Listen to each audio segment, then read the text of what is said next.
Hi guys, this is Wenzes from Below the Radar Above the System, and this is one of the videos in the series of the process of individuation.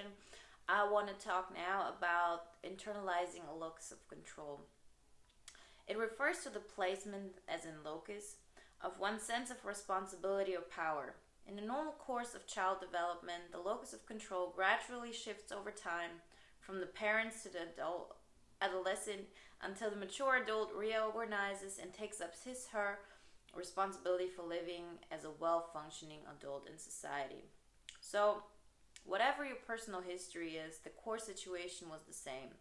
You kind of externalize the locus of control and abdication of personal responsibility. So what you do is you kind of play the blame game, or you search for the magical other. So of course, when you're a child, you have kind of the focus or the control in your parents. They decide what's gonna happen. They decide what you're gonna do. They have the power, and you're supposed to kind of gradually find your way out there. So that's why they say it's so healthy for teenagers to rebel against their parents, to have that phase where they say like, go do your thing, I don't care what you say, and so on, and do all that stuff. That's a very important task, and I did that in specific ways. Like I had like a phase when I was a teenager. I lied a lot, I manipulated a lot. I took that control, but in that way.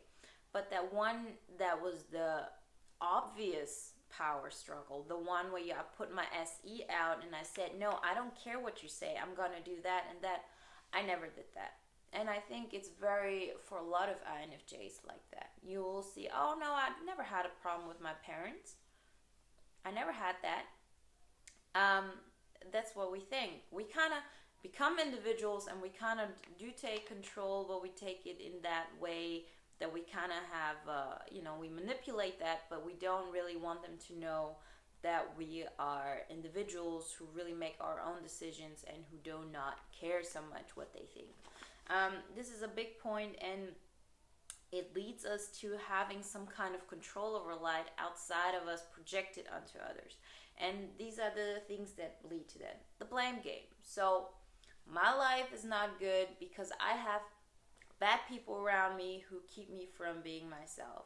I don't have money because my parents screwed up.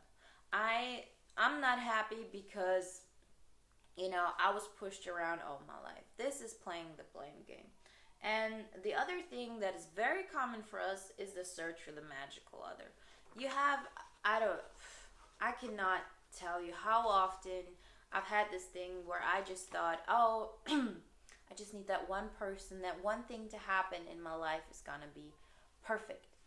This is always a sign. If you have one of those two things happening, be aware that there's a locus of control that you put externalized, that you do not have in you, that there's still some part of you that thinks that you do not have control over your life.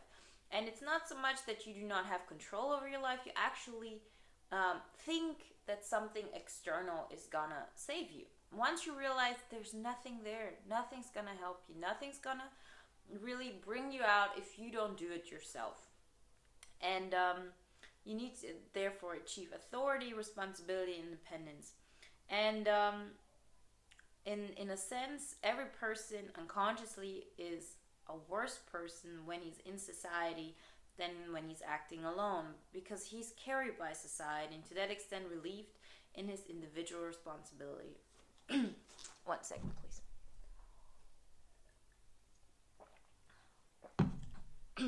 Also very true for me. There was nothing that scared me more than going my own path. Like really going against the masses, doing my own thing, no matter what anybody said, and I had to be pushed to that point. But it is possible if you do it yourself that you kind of like go against that, and you go against that in embracing your inner ESTP. And as long as we see our problems as out there, caused by others, as long as we focus on assigning blame, we're refusing to face our own responsibility for dealing with the hand that fate has dealt us. And don't think like INFJs are better because we think like, oh, you have to look within. see the bigger picture. But we're not better because that's the only thing we look at. We only think about the big picture. But there's also reality, and we neglect reality completely. Don't think you're something better, or you're further along the way of individuation because you see everything from the inside and the bigger picture.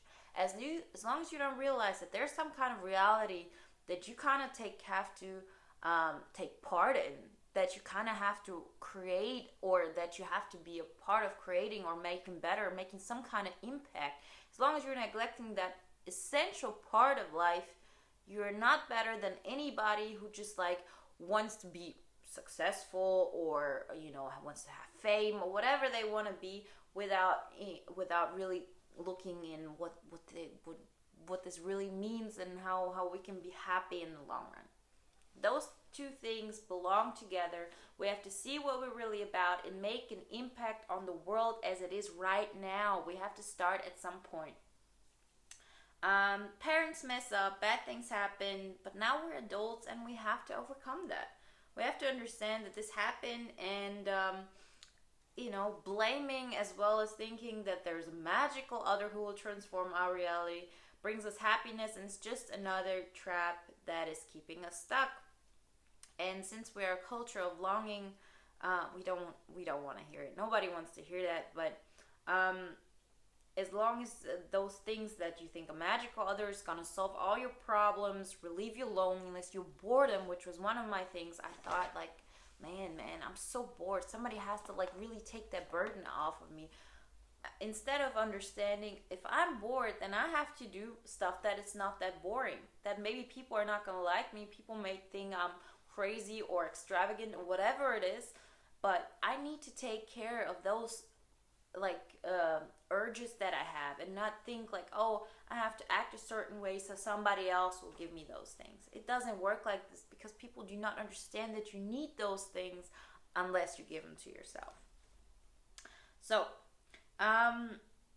why does this actually matter? I mean, you can say, oh, maybe you'll find that person who will give you those things. There is a possibility, but there are several reasons why this matters. First, externalizing a locus of control infantilizes, meaning it makes you a child. And Jung was very explicit about it. Living without taking responsibility for our own life keeps us immature. It stunts our growth and towards our development. Not good for living in itself, because once we don't grow, we kind of like get stuck and we die as an individual. We really get depressed, and we do not want that. And the second one is that it fosters gullibility and impressionability. Okay. At a time in a culture where a finely honed faculty of discrimination and critical mind are essential. Meaning, I've had this myself. Like, I didn't know what road to go, and when there was one person saying, oh, okay, I know what I want, and I'm gonna go that way, you're much more likely, and I definitely was, to be attracted to that, because there's a person with a plan. There's a person with a path that they want to take, not understanding that they, of course, have chosen that path because they lack for external recognition or whatever it is, and that's why they took it. Because I could tell that they're not really in touch or in truth with themselves, but there was like something, the driving force that I was lacking, that I was waiting for somebody else to give me.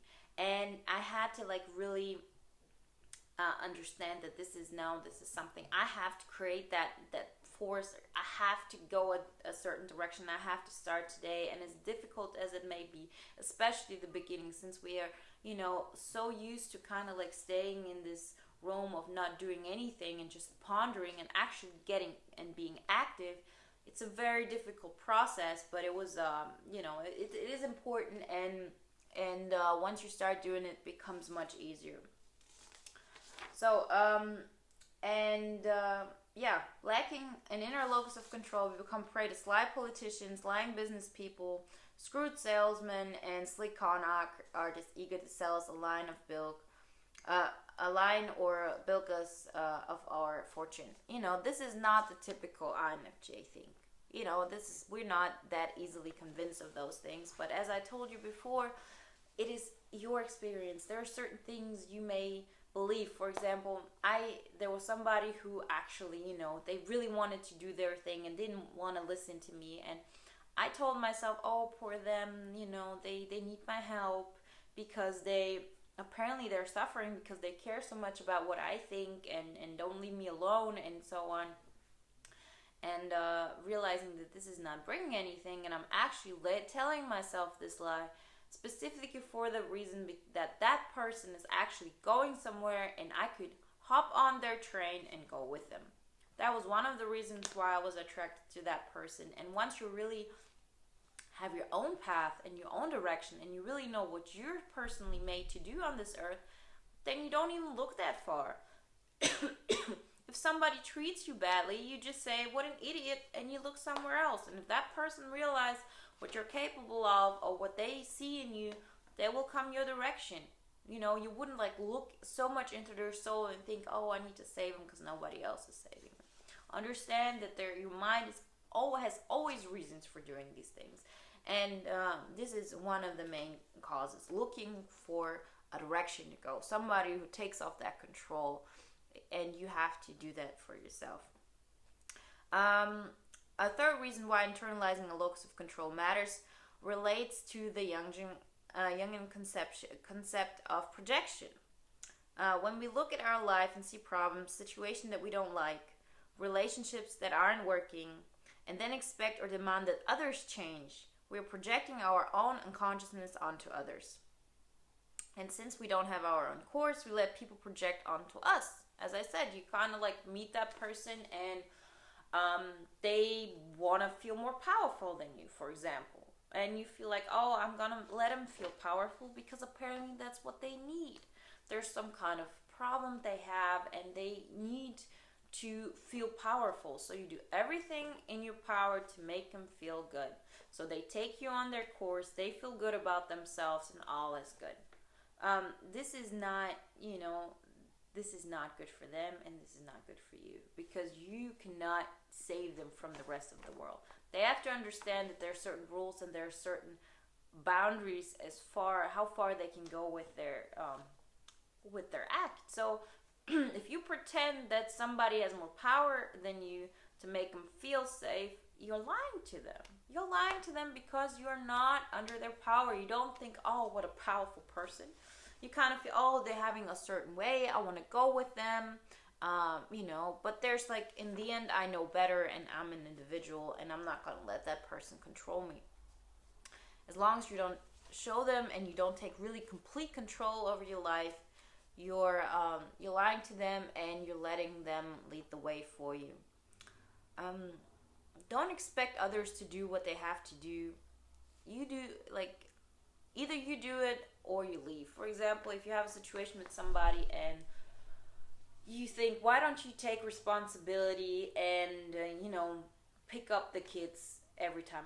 Or you tell that person, why don't you grow up? Why don't you take responsibility for your life and for everything that's happening, which is important for both our lives. If you're in a relationship where you feel like this, you have two choices. Either you understand that you have to take control. You have to make the points and the things that have to happen for you to have a good relationship and a solid foundation, to have money and all those kind of things that we're talking about. Or you have to leave.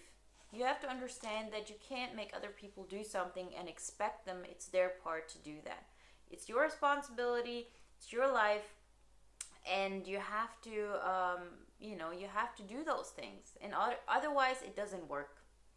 So, you have to, there's no way, don't wait for them to change, pretty much. You either have to change your lifestyle, your life, everything that happens. Otherwise, you're just kind of wasting your time. A lot of people, especially if they're constructivists, and you can watch that in the constructivism video, they need to learn from experience. So as long as you're there, picking them up, thinking they have to change and kind of always waiting for them to change, they're not going to change. You have to take the necessary steps in your life and get yourself on the best path possible, and the others have to kind of do the necessary steps to either keep up or they have to go their way alone. Yeah, and stop looking for a boat to take you with them on their journey. That's what I wrote that down. Sometimes, I mean, I was so convinced that I was looking for somebody, or not really that I was looking, but every time I saw somebody who was like going to a specific direction, I was so attracted to that. And I was so attracted to that because I didn't have that for me. I didn't have my own boat taking me somewhere. I needed like somebody with a boat going in a certain direction that I could just hop on and make the life on the boat more interesting, smarter, have a better course. But you know, I wasn't really taking that necessary step that I needed to take on my own journey in my boat. Realize you have to take that control in you, with you. You have to understand that you should not wait for somebody to take care of that part of you. That's why we so often like think, oh, I don't want people to dislike me. Very often we think that because we look that deep into other people, and we look that deep into other people because we want to understand them and give them what they need so they take us with them. If we have our own journey, if we have our own thing, what we're concentrating on, we don't even think so far into other people. And this is a good thing, because the more you concentrate on yourself and on your own journey, the more you expand those feelings, the more you extrovert those feelings. You kind of bring your inside out, and by showing that to the other people completely, as little adapting to what others want in their life, the bigger of an impact you have on other people, because the truer your inner, the more of your inner essence comes out, and the more people can actually view that other part. Maybe your life isn't that important to them, as in most people. Most people, care about themselves, but your worldview is one more that they can see, that they can take whatever they need from that, because nobody can take completely everything from your life. This is your life and it's for you, but that part of you have to bring it out there, because it can, affect somebody who can, make whatever it is out there. But just by telling, please understand me, and I'm nice, and I don't want to hurt you, and I want to do the best for you, you're not doing them any favors. So, as final and to Jung, the uttermost, is that the reason for internalizing a locus of control matters is that externalizing a locus of control precludes individuation. We will never be able to liberate ourselves from the wounds of our parental complexes until we stop playing the blame game and take responsibility for healing our lives. We will never be able to move into fullness of our being as long as we keep searching for that magical other who will remove all our problems and create a world of bliss. The most basic of all components of individuation is facing the reality that my life is mine and nobody else's. I'm responsible for what my life becomes. I'm in control of my destiny, and I can determine my future. Please don't forget those things. Don't wait for somebody to take you on their journey. Go where they live, do what they want, because this is their way. You have to find your own path, and you start doing that by internalizing that control. Control your life, and you'll control your mind. Okay. Talk to you soon. Bye.